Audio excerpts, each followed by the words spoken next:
Deepa. Welcome to Zenonco.io and Laviv's Cancer. How are you doing today? Very well, thank you. As you know that we do cancer healing journey sessions in which we tell your journey as a survivor or caregiver to the world so that people who are still fighting this battle, who are warriors as of now, so they can get some inspiration and motivation from your journey. So I'm really grateful that you're doing this today. So thank you for coming on our platform. It's a pleasure to host you. Uh, Thank why, you. why don't you just go ahead and tell us about your symptoms and how was it diagnosed? Um, so a little about me. I was turning 39 at that point in time. I've had two babies, and the symptom that I had was a lump in my breast. Knowing that it could be of some concern, this was November 2019. So I went to my gynecologist who checked me up. She asked me to do an ultrasound. And she said it most likely sounds like a fibrinogenoma, which is benign, and hence you don't need to worry.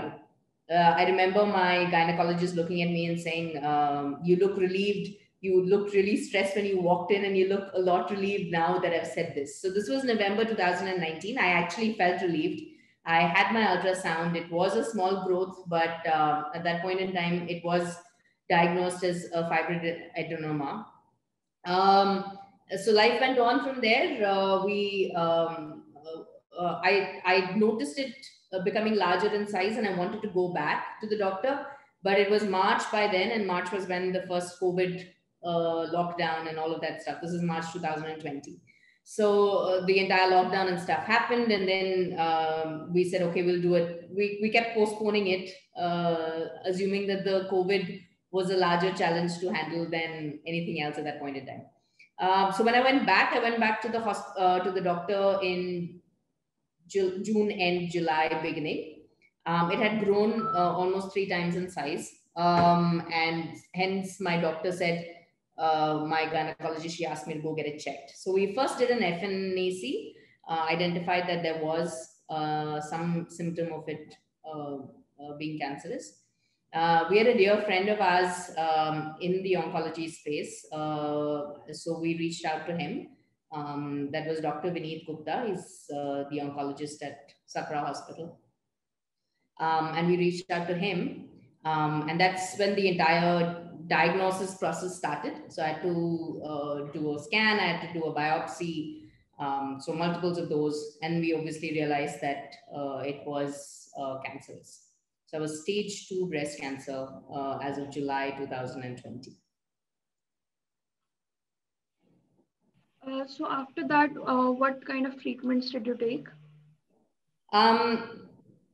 The recommendation for me was 4 cycles of chemo on a combination drug, and then our doctor believed that there will be 4 cycles more after that, but he wanted to take a call only after he finished the first 4 cycles. So we were looking at about 8 cycles of chemo, and that's what happened. We did the first 4 cycles of chemo. I did a ultrasound after that. The tumor had become so small that the ultrasound person couldn't even find it. That's within the first 4 cycles, but we then did the next 4 cycles. So 8 cycles of chemo, after which I had a small surgery to take off any portion of that area that still could be cancerous. And then I had a month of radiation. Did you take any alternative treatment during this? No. What was great when we went to the doctor was, as a doctor, what I find with Dr. Vineet is he's very straightforward. He gives you data as data is. There's nothing else associated with it. So he was very clear. It was very clear that you had to do 8 cycles of this, which ideally meant we were at the beginning of July. He said by Jan the following year, you're going to be a new person. And you just do this. So it was measurable. It was very specific for us. It was very clear. We knew that we could get through this entire thing. So we didn't look up anything else. There was no, we didn't have any second opinions. We didn't go to any other doctor. We just signed on to this because there was a lot of conviction in the process that he was recommending for us. You just said about being a new person. So how do you think that you have changed during this treatment? Well, I look very different. Yeah. Other than that, like emotionally, mentally, or in your lifestyle habits? Yeah. So one of the initial recommendations very strongly given by a few people who had already gone through journeys like mine, the first thing they told me was don't Google. So they said, just do not Google anything because Google is just full of stuff. And I do notice that the few times that I did Google, the entire narrative on cancer right now is very, very grim. A lot of people talk about it being extremely as if it's almost a sentence of sorts or a struggle of sorts. Yes, it's tough, but it is not as bad as it is made to sound most often. So if I look at my own life, during that period that I was going through both chemo and my radiation, and that point in time we had COVID also happening. I had almost everything in terms of my lifestyle going exactly the way it was before, almost. So I had a chemo cycle every 2 weeks. So those 2 weeks, I used to have the day I would take the chemo, the next day after that, and the two following days, which was the weekend. So it was a Thursday, Friday, Saturday, Sunday that I would be completely incognito and zoned out and all of that bit. But other than those 4 days surrounding the chemo, every other day was exactly the way it was before. I used to run around with the kids. I used to exercise.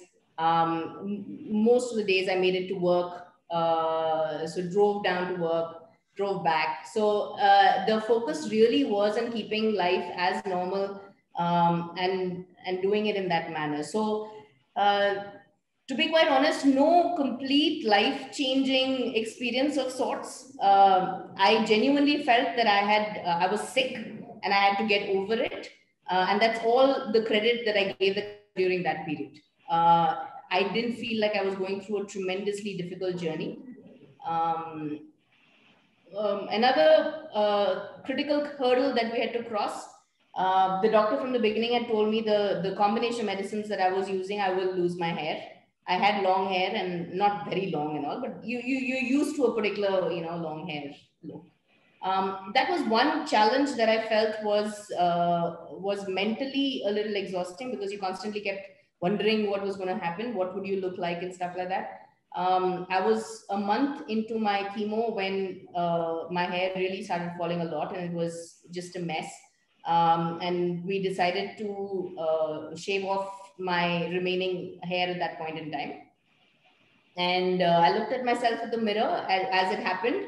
I think first a couple of teardrops fell, which was more the anxiety of it. But at the end of it, I liked the way I looked. So it was about, that was possibly the only thing that I struggled most with. But otherwise, in terms of chemo, I was largely okay. I didn't have any nausea. I didn't have any significant side effects. Pain was largely manageable. So yeah. How did you break this news to your kids? Like you mentioned you have two kids. So how Yes. did you manage kids at the same time going through this journey? Yeah, that was, I think, so we had challenges both ways. One, we had to break it to our parents, and the other was to break it to our kids. And like I said, the narrative around cancer is very scary outside, and that's what everyone gets to hear. So to see it in such close quarters was tough. So I think my parents, I told my in-laws. And then initially, my son was 12, my daughter was 7. So we initially told them that I'm not well and that I will be going through some treatment, and we kind of left it at that. But then they hear conversations and they, hear the word chemo, and then that's it. The brain starts to work super fast. So my son, who's 12, he reached out to my husband and he spoke to him. And he said, what's happening? I want to know the truth as to what it is. And I know he was significantly more taken aback with it than my daughter was. She's relatively much younger. But I think, and I know he went through significant amounts of worry and stress. And therefore, it was even more important that we had exactly the same lifestyle that we had otherwise. So we were really trying hard to keep it as similar to what it was before, just so that they don't see it, they also don't see it as anything different. But still, like it brings a toll on their health also, like emotional and mental. Like mom is going through something and we can't help. We like seeing your parents going through this is very hard. So making them understand, Yeah. like it's very difficult for a parent to see their child so helpless. So yeah. So, like I said, the only thing that they got to see was the day I would come back from treatment, and they would see me sleep all the way through, and the day after that, that I would sleep all the way through. So for them, mom was just chilling and having a nap. We wanted to keep it like that, and that was truly how it was. If I was sick with, let's say, a vertigo or something, and I would have had a couple of anti-nausea pills, I would have still been sleeping exactly the same way. And that's exactly what we wanted it to look like. On come Monday morning, they will see me get up at 5 o'clock in the morning, do my exercise at 5:30, leave for office at 7:30. So for them, every other day was exactly normal, other than those 4 days that was around the chemo days. So, What about your emotional and mental health during all this treatment? so we had a code language at home, which was there was code 1, code 2, code 3, and code 4. And code 4 is where you were emotionally completely like falling apart, and code 2 was where you were just about getting there. And every time I'd say code 2, we'd huddle up and because it's tough. I think as tough as it was for me, I think it was a lot tougher for the primary caregiver, which was my husband. To watch someone go through it while you're yourself not going through it is, I think, even more tougher. So we used to have this code language, and whenever I would say that, we'd kind of huddle up, give each other, about 15-20 minutes to be together, and most of the times just cry it out. But I also noticed that over time that started to reduce significantly as well. I think initially it was the anticipation of it, and it was the worry of something that you thought it was going to be like, which was what it was like. So, like, did at any point of time during the journey, did you ever ask, like, why me? Why did this No. happen to me? Because this is the usual question of people who go through this, that why did it happen to me? What did I do wrong? So No. that never happened to you. And I'm really happy that it never happened to you, because it's a very heartbreaking question to ask, that why me? There's It no. didn't. No, it didn't happen to me, and I think the only thing that even if any of this even crossed my mind, I was kind of glad it happened to me rather than anyone else, in my family. So in that sense, I knew that I could handle it. I knew I was going to be able to do it better than the others. So more glad that it happened to me than anyone else. You consider yourself as the backbone of the family, I think. No, like that's Like, the case with me also. Like whenever I think of these weird scenarios, like something happens to anybody, so I'm like, nahi mujhe ho jaye, ghar walon ko na ho. So that's with me also. you just Nahi, want to I'll give be it. able to handle, but nothing happened to all these three people in my family. No, I can totally relate to that. So like how were you feeling? What was your feeling when you were diagnosed with this, and when you realized, when doctor told you that you're now free from it, like two different scenarios? So very clearly remember the two moments. When I was told what it was, I remember standing in Dr. Vineet's cabin, and he said it as such a matter of fact. And before even realizing, I had started to tear up, and I remember him walking across the room and picking up a tissue paper, handing it over to me, and continue talking about the treatment plan and stuff like that, as if nothing had happened.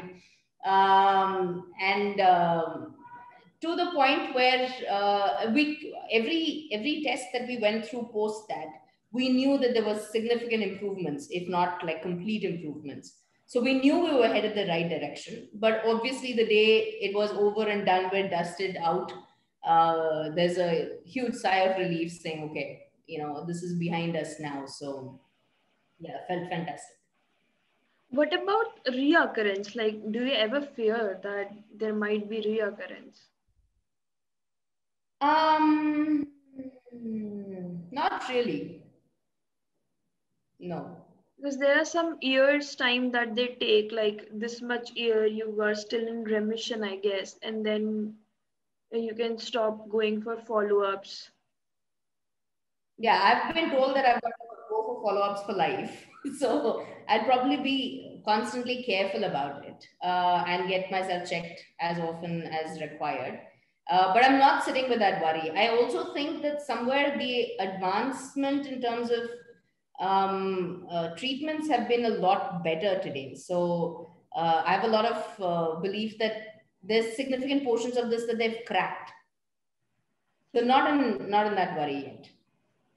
There's this thing in India which I've noticed after working for this long, which I have noticed in this department in cancer, that in breast cancer in women, we are not that much aware about all this. Like we have this stigma कि हम ना दिखाने नहीं जाते हैं. Even if I feel something, मैं ना दिखाने नहीं जाऊंगी because of this society में taboo है कि मुझे कुछ हो जाएगा. If something this thing मतलब कुछ तो है जिसकी वजह से I will stop myself, or some other lady whoever is going through this will stop herself until and unless वो बहुत ज्यादा बड़ी चीज हो जाती है ना. It's visible and it's something कि मैं ignore ही नहीं कर सकती. So what is your view on that? Like since you went through breast cancer, so what do you think there's some taboo or stigma around this? Sure, the urban population, it's much lower today. I think younger girls and ladies are a lot more aware in terms of how and how often to check and stuff like that. It's a lot better, I would assume, because I know I was very aware. I know I used to check. Having said that, there is something that we are a little concerned about when it comes to cancer overall. Forget about breast cancer, I'm saying overall. There's some sort of a stigma that's attached to the entire thing. And to be quite honest, like even when we first got to know, it wasn't something that we wanted to go around telling everybody about it. And I keep saying, thank God it was COVID and we were all largely in lockdown. Nobody came to see me. I didn't have to go see anyone. And thankfully, there were no weddings happening and no birthday parties happening. So none of that happened during this period. But I think there is some overall stigma that is attached, and it's possibly got to do with the amount of narrative that is there. The narrative is a very negative narrative on cancer. And similarly, the overcoming of cancer is also extremely hyped up for a few. It's very tough, no denying that. But now that we're aware that it's going to happen to a lot of us, can we talk about it more? Can we make it more accessible to talk about? Yes, it's going to be tough, but if we talk about it, then it's going to be that much easier for us to deal with it. I think the stigma comes from there. That's actually very true. There needs to be more support groups surrounding this topic because people are not aware and not talking about it. They're still like, "Iska naam mat lo. This is not a good disease to even talk about. ये तो आनी ही नहीं चाहिए." मतलब seriously, ये बोलने से थोड़ी आती है. At least be aware. That is there. Yeah. People are like so short-sightedness, I don't know what to call it, but yeah. Anyways, my next question, what I wanted to ask you, is there something that you said your primary caregiver was your husband? So if you can share some moments, like some cherished moments during that treatment, which you both shared, something you can share with us. So I think it was very important that we did this together, and the fact that he was by my side all the way through, from diagnosis till the end, and continues to be. So one thing that when I look back, I hold quite dearly was the entire code language that we used to talk to each other in. It would take him less than 3 seconds to reach me the minute I, told him I was in code 2 or code 3 or whatever. That was very special because I knew that no matter what, he was just like 2 seconds away from me. Another thing that was refreshingly different was he was the one who was handling the house. So especially those 4 days when I was completely knocked out asleep, tea would come to me in my bed and he would make the tea for me. And he makes horrible tea, but then it'll still be awesome. And then he'd make a lot of effort in terms of ensuring that I had my tender coconut water. And I'd come back from work, and the first thing that'll be there is he'd give me my tender coconut water. And so there was a lot of we both have been together for about 20 years now, 13 years of which we've been married. So you do kind of take each other for granted. So this entire journey ensured that we were back to square one, and we gave each other the attention that at least I got the attention that I wanted. No, it's a good thing that you revived your spark. Uh, do you have any suggestions for people or for women who are fighting this breast cancer battle? I think to be aware that it's not the end of anything. It's completely it's something that the good doctors in the country have cracked, and there is enough of hope, and there is enough of research, and there's enough of support that is there if you are going through this journey. And to just, it's very cliche to say to be positive, but to let it be. Like, I've had my bad days and I've had my fantastic days, but I took it as an illness that I had, and it was something that I was overcoming. And that was it. To give it no more credit than that, than what it is. It's something that you're unwell with, and it'll take you an X period of time to get over it. And you need to look after yourself during that period, and that's it. You do not give it any more credit than that in your life. Don't give it more value than it deserves. Yeah. If you could sum up your entire journey in one sentence, like in one quote or something, what would that be?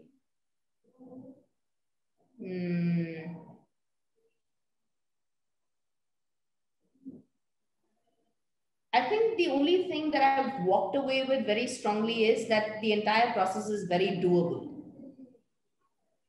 It wasn't rocket science. It wasn't as tough as I thought it would be. So if I was in that place today, and if somebody could tell me exactly this, that Deepa, it's going to take you 6-7 months and it's doable, and not from a very superwoman sort of a mode. I'm saying it's doable because you have those 4 days or 5 days if you're unwell, but the rest of the time you're absolutely normal. You can do everything else that you want to do, and that I think, yeah, it's possible to do it without too much of grief.